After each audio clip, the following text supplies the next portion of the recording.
بینەرانی خۆشەویستی کورسات نیوز سڵاوتان لێبێ لەگەڵ هاوکارانم بەیەکەوە پانۆرامای ئەم شەوتان پێشکەش دەکەین. دوزار کێشەکانی نێوان هەرێمی کوردستان و بەغدا دوای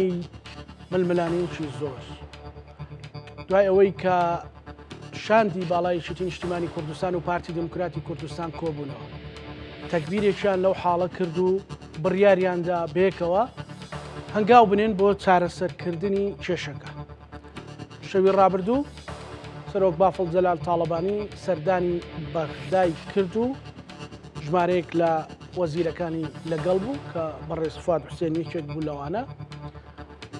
ئامادەی هەرێمی کوردستانیان نیشاندا بۆ ڕێکەوتە لە پێناو چارەسەرکردنی و کێشە و ژیان و گوزەرانی هاوڵاتیانی هەرێمی کوردستان. ئەمڕۆ ژەنجومەنی سەرکردایەتی یەکێتی نیشتیمانی کوردستان و هێزێکی کاریگەر و سەرەکی لە هەرێمی کوردستان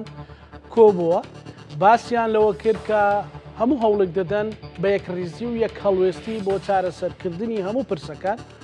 و ئەو هێرشە درۆنیانەی کە ناونەوەش دەکرێتە سەر هەرێمی کوردستان بە ئێوارەی ئەم ڕۆژەوە بە توندی ئیدانەیان کرد. ئێمەش پرسیار دەکەین ئەم ڕێکەوتنە بۆ 3 مانگ وەکو ئەوترێ 2 مانگ پێشستان نەکرا بۆچی وا دواکەوت و ئایا ئەو ڕێکەوتنە لایەنە عراقیەکان ڕازی دەبن ئایا موچە دێت ئایا دەگەینە ئەو دەرەنجامەی کە هاوڵاتیانی هەرێمی کوردستان لەو سەختی و نەهامەتیانە دەربازیان ببێت. ئێمە زانین لە عراقدا وڵاتی مفاجعاتە وڵاتێک نییە بڵێم هیچ ڕێکەوتێک تەنانەت دەستوریش هەمووی وە خۆی جێبەجێ کرێت و درێژمەودا بێ بەڵام لانی کەم لەگەڵ ڕەوتی ڕووداوەکان هەندێک هەواڵی خۆش مژدەبەخش بۆ خەڵکی کوردستان جێگەی هەڵوێستە لەسەرکردن. میوان ئەم شەوی پانۆراما بەڕێز لوقماوەردی ئەندامی سەرکردایەتی یەکێتی نیشتیمانی کوردستان. کاک لوقمان بەخێر بێت. زۆر سپاس. کاک لوقمان لەوە دەست پێ بکەین کە ئەمڕۆ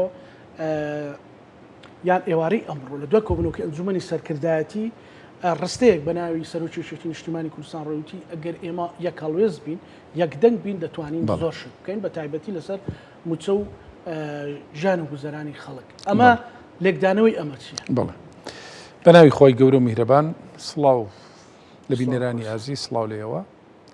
بێگومان بەداخەوە وڵاتەکەمان بە قۆناغێکی سەختی دارایی و سیاسیدا تێ ئەپەڕێت. ئێستا کە ئێمە قسە و باسەکەین زیاتر لە 75 ڕۆژە فەرمانبەرانی هەرێمی کوردستان موچەیان وەرنەگرتووە و ململانەیەکی سەخت لە نێوان هەرێم و بەغدا لەسەر پرسی ڕادەستکردن و ڕادەست نەکردنی نەوت لەسەر شایستە دارایەکانی هەرێمی کوردستان هەیە. بمانەوەیان نەمانەوەی ئەمە قۆڵبادانی سیاسیشی و تیایانی بابەتەکە بۆیە هەر کاتێکە هەرێمەکەوێتە قەیرانێک ڕوو لە وڵاتەکەمانەکات مەرجی تێپەڕاندنی ئەم قەیرانانە سەرکەوتنی میلەتەکەمان یەکێتی و یەکریزی خەڵک و هێزە سیاسیەکانی کوردستانە. بۆ مەبەستە ئێمە وێڕای ئەوەی کە هەموو هەوڵ و جوودەکانی خۆمان لە ڕابردووشدا خستۆتە گەڕ لە سەروی هەموویانەوە سەرۆک بافڵ بە بەردەوام لەگەڵ هێزە سیاسی عراقیەکان و کوردستانیەکان لە هێڵدا بووە بۆی بتوانین ئەم قەیرانە سەختەی دارایی تێبپەڕینی. بۆ مەبەستە ئێمە پێویستیمان بەوە بووە کە لە ناوخۆی هەرێمدا یەکڕیز بین و بەیەکەوە ڕوبەڕوویە و ئالێنگاریانە ببینەوە کە ڕوو لە وڵاتەکەمانەکە. ئەزمموی ساڵانی ڕابردوو ئەو ڕاستی بۆ دەرخستوین کاتێک کە ئێمە یەکێتی و یەکڕیزی و یەکتەبین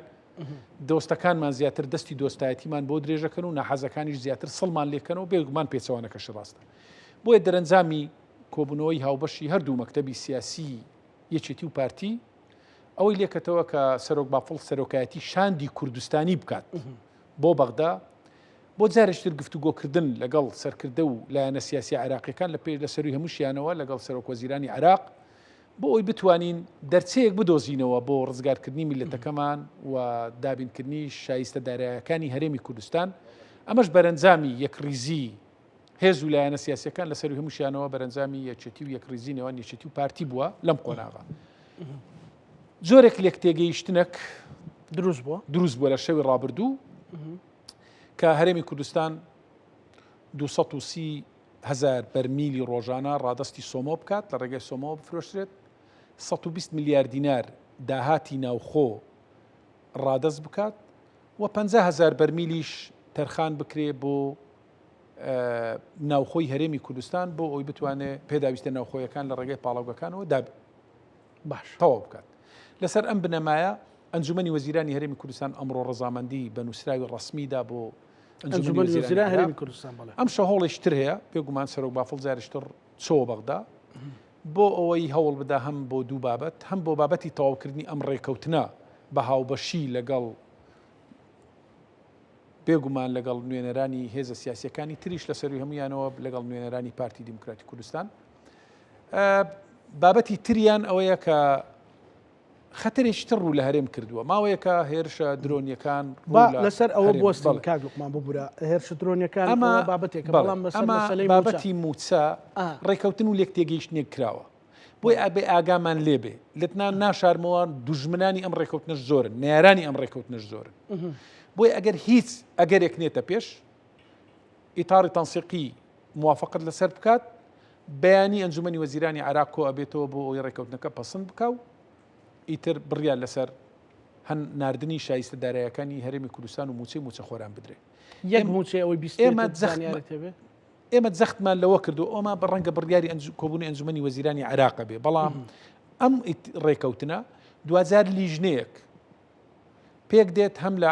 عێراق هەم لە هەرێم بەیەکەوە دراسە ئەکەن بۆ پێداویستەکانی ناوخۆ ئەگەر زیاتر بێ بۆ بابەتی داهاتی ناوخۆ ئەگەر زیاد و کەمێ بێ بۆ ئەوی 150 ڕادەست بکرێ ئەمە ڕەنگە گرفتێکی گەورە نەبێت لە داهاتوودا هەنگاوی تردا ئەندرێ بۆ ئەوەی بتوانرێ تەواوکاری ڕێکەوتنەکە بکرێ بەڵام ئەوی ئێستا بەلای ئێمەوە گرینگە دابینکردنی موچە خۆرانی هەرێمی کوردستانە ینی خەڵکی کوردستان زەحمەتی و ئازارێکی یەجگار زۆری بینوە موچە خۆران لە دۆخێکی زۆر خراپدان ئەتوانم بڵێم خەڵکی کوردستان لە هەموو قۆناغە سەختەکاندا ئەم جارش ئەم ڕاستیان سەلماندەوە لە قۆناغە سەختەکانی ڕابردوە کاتێککە هەرێم خەتەری کردوتە سەر خەڵک سینج خۆی کردوتە قەڵغات بەرگەگرتنی موچە خۆران تا ئەم ساتە هاوکاریکردنی حکوومەتی هەرێمی کوردستان لەوەی کاتە ئەم ساتە بەڕاستی هیچی کەمتر نییە لە خۆبەختکردن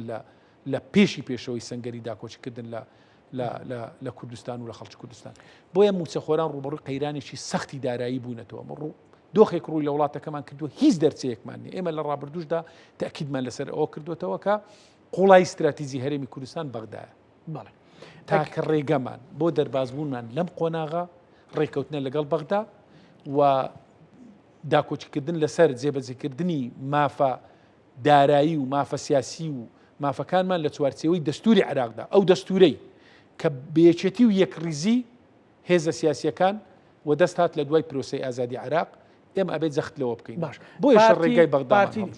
پارتی لەو بابەتە بەتەواتی لەو اتفاقە لەگەڵەوەیە بەنی کە بوو بە قەراری ئەنجومەنی وەزیران کە هەموو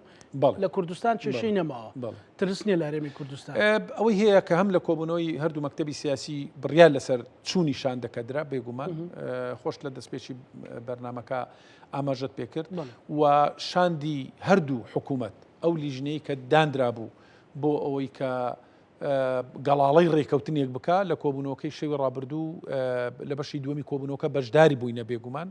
و هەم وەزیرەکانی خۆمان هەم وەزیرەکانی هەرێمی کوردستان چونکە شاندەکە شاندی کوردستان بۆ شاندی هەرێمی کوردستان کاتە ئەمێنێتەوە یاریەکە یان تۆپەکە لە ئەمڕۆژ ئەنجومەنی وەزیران ڕەزامەندی لەسەرداوە بۆی ئەمێنێتەوە سەرەوەی ئەم شەویش ئەگەر بەیزنی خوای ئینشاءالله سبەی تا ئەو کاتانە هەواڵی هەموو لامان تەمەنای ئەوە ئەکەین کە ئەم ڕێکەوتنێکی گرینگە و هەرێمی کوردستان و موچەخۆران دەربازەکە لە قۆناغی شەختی ژیاندا بۆیە ئەبێ هەموو هۆکاری سەرکەوتنی ئەم لێک تێگەیشتنە و ئەم ڕێکەوتنە بوون پشتیوان بەخوا سەرەکە ئەڵێن بۆ پێش دوو مانگ پێشێستایەتی و پارتی ئەوەیان نەکرد ئەو زەمینەیە هەبوو بێگومان ئەمە فترێکی زۆرە ململانەیە هەیە لەسەر ڕادەستکردنی نەوەت لەسەر هاتنی ناردنی شایستە دارایەکان و ناردنیان ئێمە لە هەوڵدا بووینە بە بەردەوامی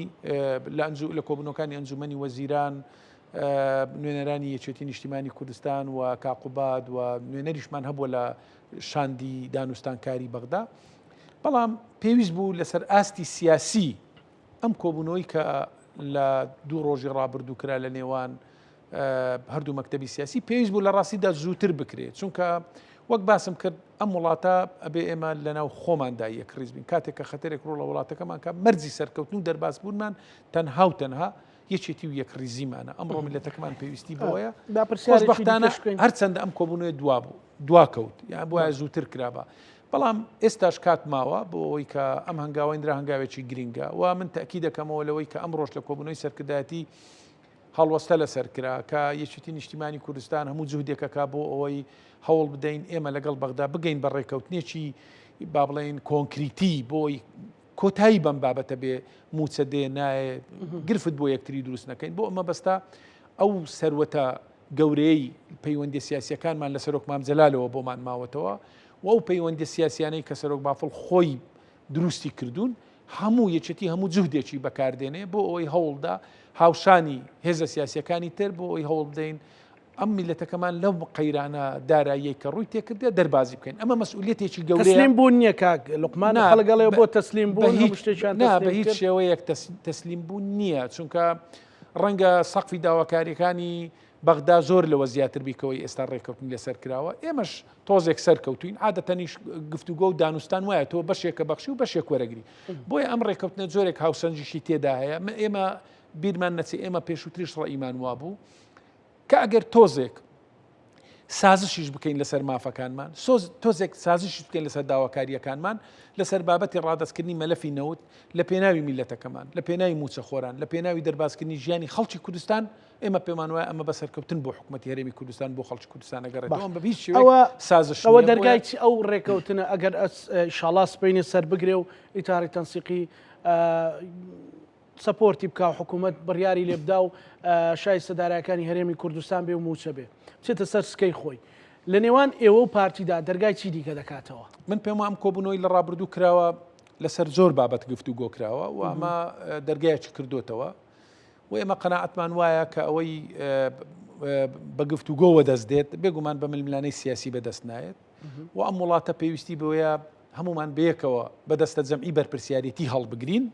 ئەمە ڕێگە ڕاست و دروستەکەی بۆیە لە هەنگاوەکانی داهاتوو بێگومان لەسەر کۆمەڵێک پرس و گرفتی تریش ئەبێ ئێمە ڕێکەوتن بکەین بنمونە ئێمە 9 مانگە هەڵبژاردننی پەرلەمانی کوردستان کراوە ئەگەر لە بەغدا فشار هەبێ لەسەر هەرێمی کوردستان و شایستە داراییەکانمان بۆ نەنێرێ بەڵام خۆ فشار لەسەر تەشکیلکردنی حکوومەتی هەرێمی فشاری دەرەچی و ناوخۆی فشاری ئیقلیممان لەسەر نییە ئەمە لە دەست خۆمانە ڕەنگە پرسیارێک لایەن خەڵکی کوردستانەوە بکرێ ئەی بۆ پەرلەمانی کوردستان کۆ نابێتەوە بۆ کابینەی تازە تەشکیل ناکرێ بۆی ئەمەش بەرپرسیارەتیەکە من پێم وایە لە قۆناغەکانی داهاتوو ئەبێ بچینە سەر ئەم پرسە و کۆمەڵێک پرسی تریش لە نێوان ئێمە و پارتی بە دیاریکراویەوە یان هێزە سیاسیەکانی تر کە بەشداری بکەن لە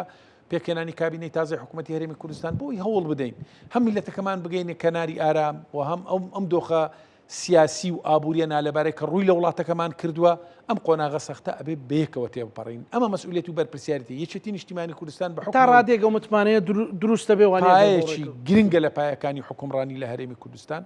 و هێزێکی سیاسی و کاریگەرە لە گۆڕەپانی سیاسی لە هەرێمی کوردستان و یەکێتی هەمیشە لەو قۆناغانەی کە خەتەر ڕووی لە وڵاتەکەمان کردووە مەترسی لەسەر هاوڵاتیانی هەرێمی کوردستان و ژیان و گوزەران و ئەمنیەتیان دروست بووە یەکێتی نیشتیمانی کوردستان هاتۆ سەنگەری پێشەوە دەستی ئاشتی و ئاشتەوایی و برایەتی بۆ تەواوی هێزە سیاسیەکان درێژ کردووە لەم قۆناغەشدا دیسان یەکێتی نیشتیمانی کوردستان ئەمە وەکو بەرپرسیارەتی خۆی بە بەرپرسیارە زانێ بەرامبەر بەم دۆخەی لە هەرێمی کوردستان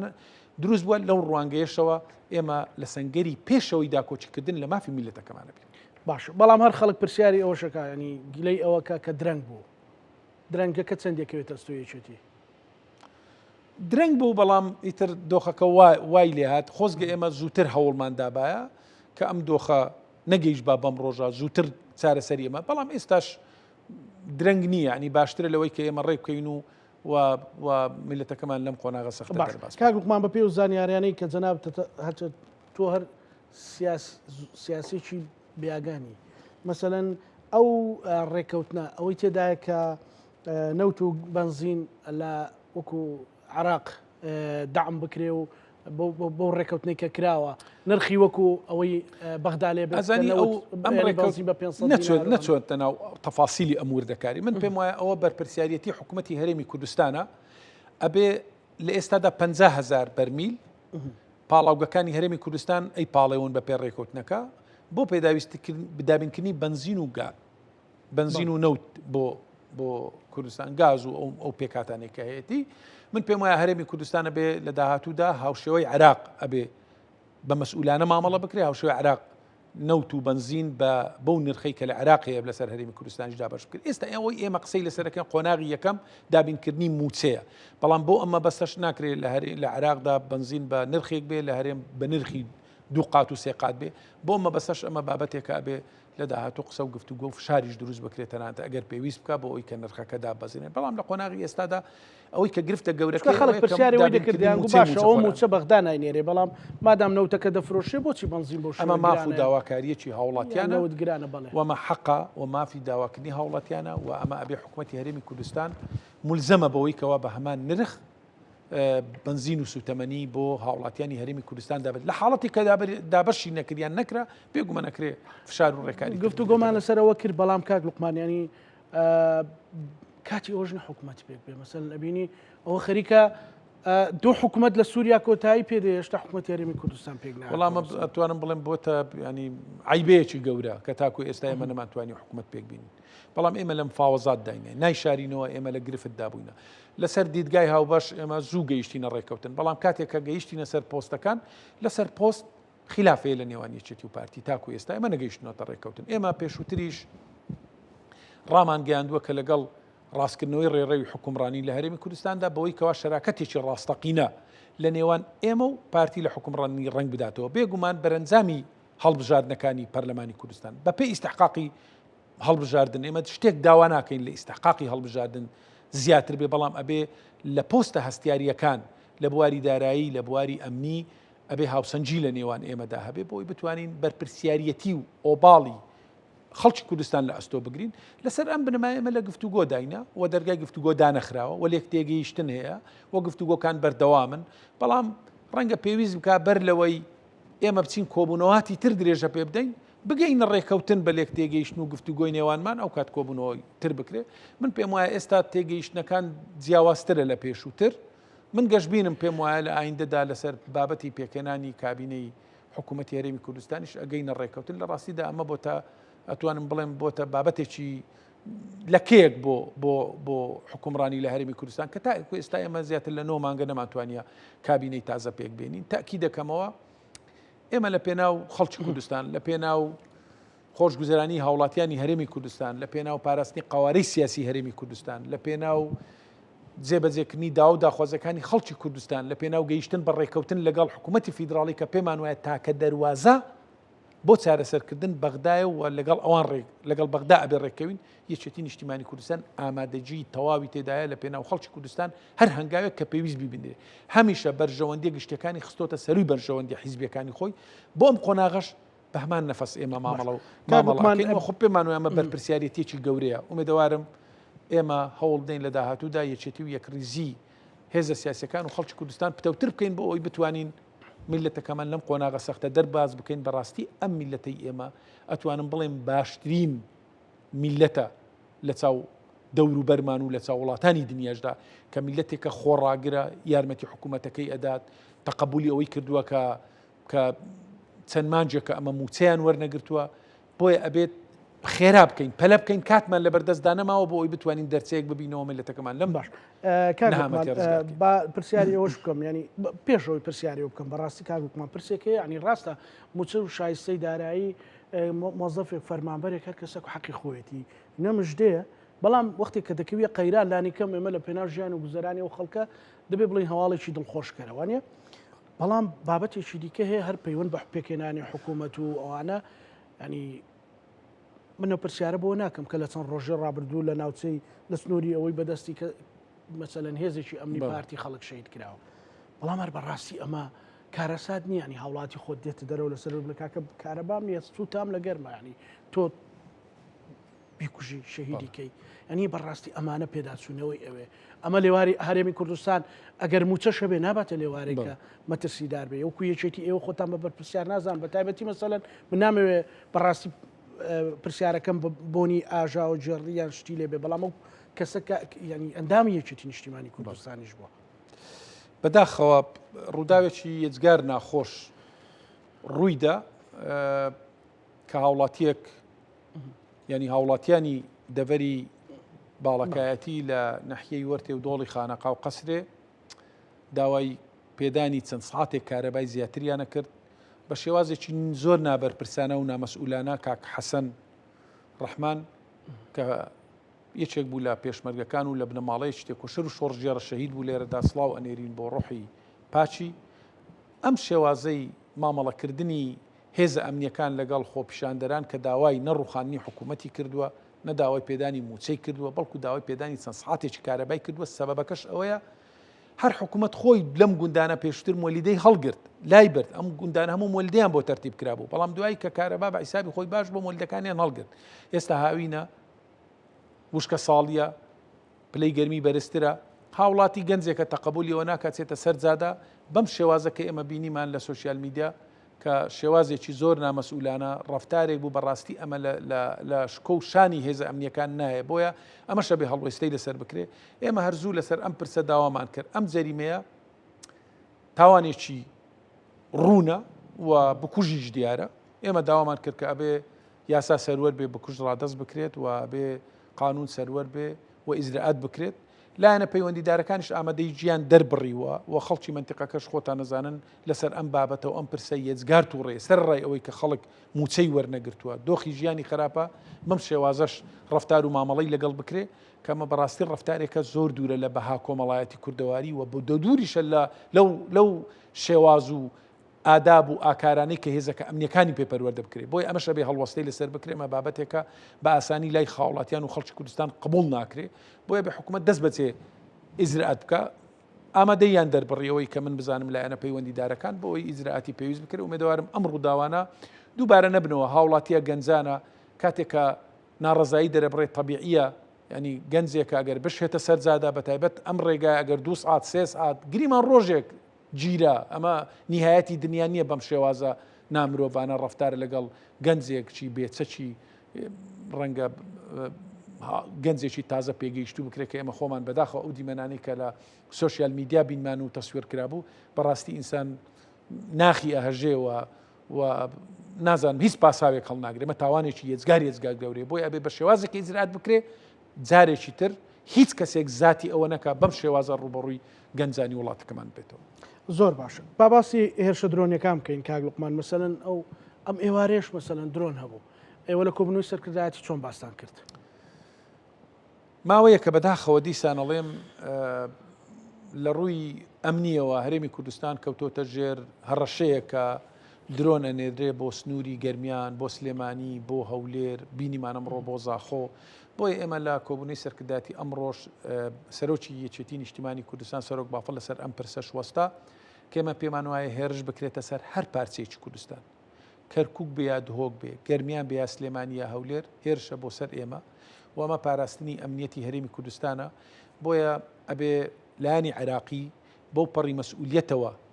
هەڵبستێ بە ئەرچی سەرشانی خۆی بۆی سنوورێک بۆ ئەم بابەتە دابدرێت. چونکە هێرشکردنە سەر هەرێمی کوردستان لێدان لە دامەزرا و سەرچاوە ئابوووریەکان کە لەگەڵ ئەوەی کە دۆخی ژیان و گوزەرانی هاوڵاتیانی هەرێمی کوردستان خراپە سەرچاوە ئابوووریەکانیشمان وێران بکرێن. دیسان ئەمەش ینی بابەتێکی خەتەر ناکە. بۆیە لەسەر ئەم پرسەش دیسان سەرۆکی یەکێتی نیشتیمانی کوردستان سەفەری بەغدا ئەکا و بڕیارە لەسەر ئەم پرسە لەگەڵ لایەنە عێراقیەکان و لایەنە پەیوەنددارەکان هاوشان بێگومان لەگەڵ هێزەکانی تر لە گفتوگۆ بکەین بۆ ئەوی بتوانین ئێمە لە هەرێمی کوردستان ناوماڵی خۆمان یەک خەین، یەک دەنگ، یەک ڕیز بەگشت هەموو ئەو هەوڵە دژمنکارانەدا بچینەوە کە ڕوبەڕووی وڵاتەکەمانە بیتەوە لەپاڵ ئەوەی کە من ناچارم هەندێک قسە هەیە خەڵکی پرسیارەکە لە سوسیال میدیا لەوەی چێتی و پارتین درۆن بۆ خۆیانە نێرن بۆی خەڵک موچی لێبیر بچێتەوە. ئەنی جلانی ئۆپۆزیسیۆن بێلایانی مەزانی بەداخەوە کاک زانە بەداخەوە ینی هێزی سیاسی هەیە بە شێوازێکی زۆر نامەسئولانە ڕەفتارەکە لە هەلومەرجی ئێستادا. ینی لێدوان ئاسانە، موتەمەری سەحافی ئاسانە، تۆ ئەتوانی ڕۆژێ 100 لێدوان بدەی لەسەرەوە. بەڵام ئایا لە مەیدانی عملی چیت پێ ئەکرێ بۆ چارەسەرکردنی ئەم دۆخی؟ بۆ ئێمە بەرپرسیارەتیەکە ئێمە ڕەنگە کەمترین لێدوان لەلایەن یەکێتی نیشتیمانی کوردستانەوە لە ماوەی ڕابردوو درابێت. بە ئارامی و بە بێدەنجی ئێمە ئیشمان کردووە لەسەر ئەوەی کە بتوانین هاوکار بین بۆ تێپەڕاندنی ئەم دۆخە سەختە. لەگەڵ ئەوەشدا پێمان وایە بەرپرسیارەتی ئەبێ دیسان لە ناو خۆی هەرێمی کوردستان ئێمە یەکریز و تەبابین، یەکریز نەبین ئەزمونونەکەمان وڵاتەکەمان ڕوبڕی خەتەرناکی ئەو درۆنانە باسکرا لە انجومەنی سەرکردایەتی ینی کوێ زانیاری هەیە بەپێی ئەمە بابەت دام و دەستگا ئەمنیەکان ڕەنگە ئەم بابەتە زیاتر بتوانن پشتڕاستی بکەنەوە سەرچاوەکەی لەکوێ دێت. بەڵام دیسان ئێمامانوێت لەگەڵ حکوومەتی عێراقی ئەم پرسە باز بکەین چونکە خۆتان نەزان ئاسمانی عراق و بابەتی پاراستنی ئاسمانی عراق و ئێمەش لە هەرێمی کوردستان بەشێکین لە عراق لە ئەستۆی حکوومەتی فیدراالیدایە بۆی حکوومەتی فیدراالیش نابێ تەنها ئیدانە بکە ئەبێ سەرچاوی ئەم هەڕەشانە بدۆزێتەوە و هاوکار و هەماهنگ بین بە یەکەوە بۆی بتوانین سەرچاوەکانیان بدۆزینەوە ئەم خەتەرە لەسەر هەرێمی کوردستان و هاوڵاتیانمان لا ببین چونکە ئەمە بابەتێکی خەتەرناکە و ئەمە بۆ ئەم مەبەستە یەکێتی نیشتیمانی کوردستان بە ئەرک و بە بەرپرسیارەتی خۆی ئەزانێت کە هەوڵ بدەین جوهدی خۆمان بخەین ئەگەر بۆ ئەوی دیسان لەم بابەتە هەرێمەکەمان کاک لوقمان باسی ئۆپۆزیسیۆنت کرد باسی هەندێک لێ دوانی نابەرپرسیارانەت کرد مەسەلەن ئۆپۆزیسیۆنی بەرپرسیاری شێ بەڵام هێزێکی ئۆپۆزیسیۆن هەیە مەسەلەن ئەمە بەڕێز سەرکردایەتی لێرە بۆ پرسیارە لێ دەکەم یعنی بەڕاست و بەچەپ ڕخنەتان لێ ناگرێت جنێوتان پێدەدا هەر بەڕاستی ینی بەسەرۆژ بە هەموو باوانە بەینی ئەمە پێدەنجی ئێوە لە چێوەیە هی خۆتانە پێدەنگ بۆ بێدەنگن بەرامبەر ئەو یعنی ئەمە قسەی کادرانی یەکێتیە بەڕاستی ئێمە ڕەنگە بزانی ئێمە باسمان کرد کە دۆخی هەرێمی کوردستان ئێستا دۆخێکی یەجگار ناسکە لە ڕووی دارایی ێزانین دۆخەکە چۆن بێگومان بازار و کار و کاسبی خەڵک وەستاوە چونکە بەشێکی پەیوەندی بە موچەوەیە خەڵک لە ڕووی نەفسی و دەرونیەوە خۆی ناسەقام گیر و نائارامە دۆخی ناوچەکەش خۆتە نەزانن لە کوڵانە دیسان خەتەر لەسەر هەرێمی کوردستانە هەموو جوودی ئەمەوە کوردستان لەم بابەتە بپارێزین هەندێک خەڵکی نابەرپرس و نامەسئول هەیە بە شێوازێک قسەکە ئینسان هەر بێزی نایە گوێی لێ بگرێت لە ڕاستیدا ئێمە خۆمان نهێناوەتە ئەو ئاستە وەڵامی ئەو جۆرە لێدوانانە بدەینەوە من پێم وایە خەڵکی کوردستان زۆر لەوە وشیارترە ئەمە کاتی ئەوەی نێتەوە بێی بەم شێوازە ڕەفتار و کوری لێدوان دەی تۆ ئەگەر مادام لە مەیدانی عەمەلدا هیچت پێ ناکرێت بۆ خەڵکەکەت بەم شێوازە لێدوانانش دۆخی سەقامگیری کۆمەڵایەتی خەڵک تێکمەندە چونکە ئەمە دوورە لە ئاکار و ئەخلاقی کۆمەڵگای کوردەواری بەم ئاستە نزمە تۆ کەسێک بەو ئاستە نزمە قسە بکە خۆی لەم ئاستەیە بۆیە ئێمە لە یەکێتی نیشتیمانی کوردستان لە سەرکردایەتی خۆمان نێناوەتە ئاستە بەڵام خەڵکی کوردستان ئەبێ لە قۆناغەکانی داهاتوو وەڵام دەرەوەی ئەم خەڵکانە بنکە بە چه ئاستێکی نزم قسە ئەکەن ڕەنگە ینی بڵێم چی ینی کەسێکە بە شێوازێکە بەڕاستی ئێمە قێزمان لێ ئەبێتەوە بە هەمان نەفەس وەڵامی بدەین هەست ناکەی کاک لوقمان وێ ڕای کەم تەرخەمی کە بۆ خۆت باست کرد کە پێویست بوو زووتر کۆبینەوە زووتر حەلێک لەو تەکبیرێک لە حاڵی کوردان بکەین لە وەزعی بێموچەی و ئەوانە مەسەلەن هاوشان لەگەڵ ئەو کەم تەرخەمی و کەم و کوڕیانێکە لە یەکێتی و پارتیدا هەبووە مەسەلەن لە ئۆپۆزیسیۆنیش هەندێک هەمووی ناگشتاندن نەکەین مەسەلەن نامەسئولیەتێکی زۆر هەبوو نابەرپرسێتی زۆر هەبوو چەند خەڵک بێ گیرفان بەتاڵ بۆ ئەوەندەی دیکەم دەرونی خەڵکیان نائارام کردو و هیلا کردووە ئەزانی ئەمە بە دیاریکراوی لەو حەز ناکەم وا بێنای بکەم بڵێم لەو زۆنەی کە یەکێتی نیشتیمانی کوردستانی تێدا باڵا دەستا بەڵام ئەم واقعەکە لە کوردستان هەیە ئومێدەوارم ئێمە لە کابینەی داهاتوو بگەینە ڕۆژگارێک کە تەواوی دام و دەستگاکانی حکومڕانی لە قایمەقام و مدیر نەحیە لە سەرۆکی شارەوانی و مدیری دایرەکان تێکەڵکەینەوە یەکێتی بەرپرسیارەتی لە زاخۆ و لە سۆران و لە هەولێر وەربگرێ برادرانی پارتیش بێن شەراکەت لە گەرمیان و لە هەڵەبجە و لە سلێمانی شوەر بگرن بۆی بتوانین حکوومەت یەک حکوومەت بێ هەمووان بێکەوە بەرپرسیارەتی ئەم وڵاتە بگرینە بەر بەڵام ئەو هەلوو مەرجەی ئێمە دروستمان کردووە ئەو ئازادی ئێمە فراهەممان کردووە بۆ داکۆچیکردن لە خەڵک تەواو دروستە خۆ پیشاندانەکەی ڕەخنە ئەگری باس لە گەندەڵی ئەەکەی وڵات بە ئۆپۆزیسیۆنەوە جوانە بەڵام ئۆپۆزیسیۆنێکی تەندروست بەڵام ئۆپۆزیسیۆنێک لەسەر جوێن بنیاد نێنرێ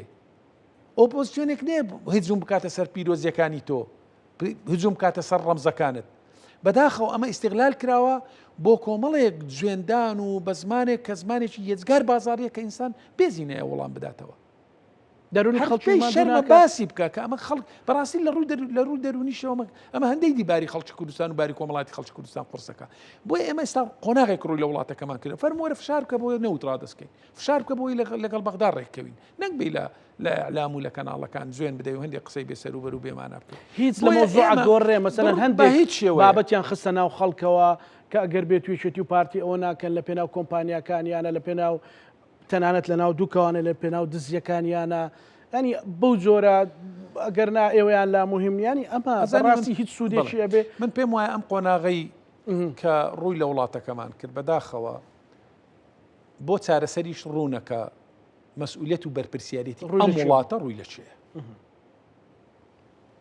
یعنی من پێم وایە ئەمە لای خەڵکی کوردستان ڕوونەوە ئێمە تەئکید دەکەینەوە ئێمە بەڵێنێک کە بە خەڵکی کوردستانماندا بێت ڕازگۆ ئەبین لەگەڵ میلەتەکەمان و خۆمان بە مەسئول ئەزانین بەرامبەر بەو دۆخە نالەبارەی کە ڕووی لە وڵاتەکەمان و لە میلەتەکەمان کردیتوە و ویژدانمان معەزەبە بەرامبەر بەوەی کە ئەم دۆخە لە هەرێمی کوردستانە گوزارێت بەرامبەر بە موچەخۆرانی هەرێمی کوردستان بۆی خۆمان بە بەرپرسیارە زانین نامانەوێت لە ڕووی کۆمەڵایەتیشەوە ئەسڵەن قسەیەک ڕەفتارێک بکرێت کە دەرونی هاوڵاتیەک بریندار بکرێت لەسەر ئەو بنەمایش پێمان وایە ئەبێ هێزە ئەمنیەکان چۆن بە بەو پەڕی مەسئولیەتەوە مامەڵە لەگەڵ هاوڵاتیانەکەن بەڵام هێزە ئۆپۆزیسیۆنەکانیش نابی بێن تۆمەت بەخشنەوە ئەوانیش ئەبێ بێن هاوشان لەگەڵ ئێمە بەیەکەوە هەڵدەین میلەتەکەمان لەم قۆناغە سەختە دەرباز بکەین ئەمە ڕێگا ڕاستەکەیە ئەگەنە هەموو وڵاتێک بۆ ئۆپۆزیسیۆنێکی تەندروستەوە وڵات جوانە ئەبێ ئۆپۆزیسیۆنی شەبێ ڕەخنە لە دەسەڵات بگرێ بۆی دەسەڵاتیش بەخۆدا بچێتەوە بۆی کەموکردیەکانی بین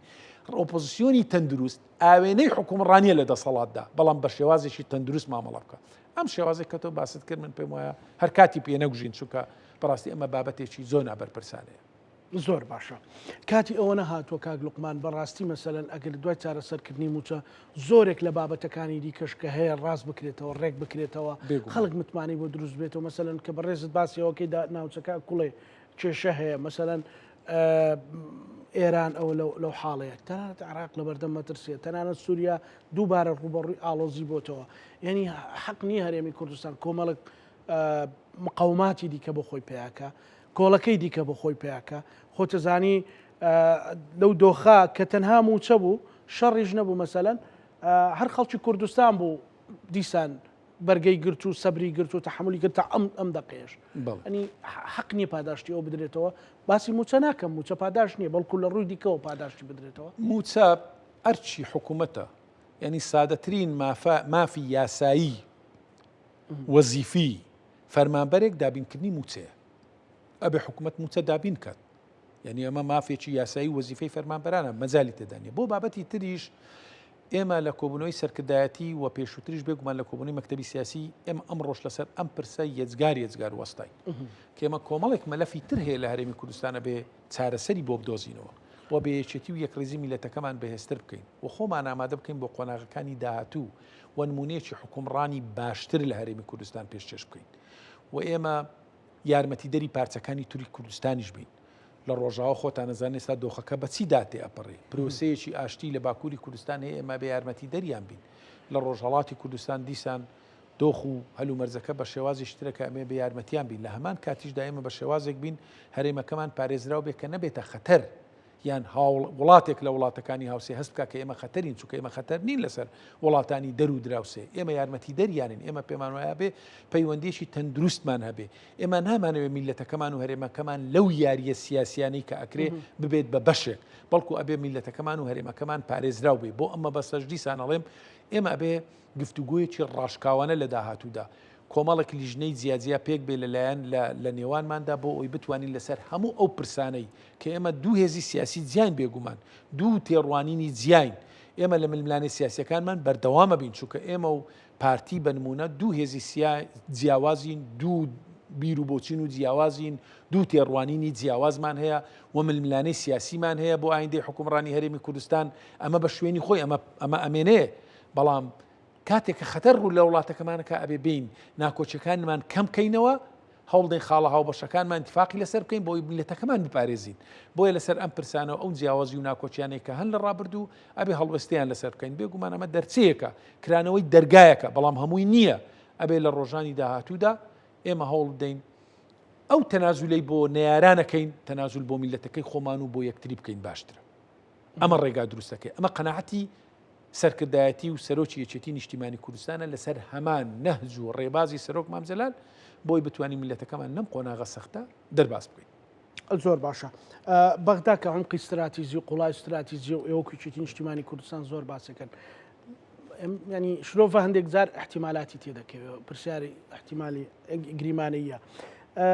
بەغدا ئەگەر لە حاڵەتی ئەوەی کە 250,000 بەرمیل لەوت و 230,000 بەرمیل لەوت و 50 کەم هێشت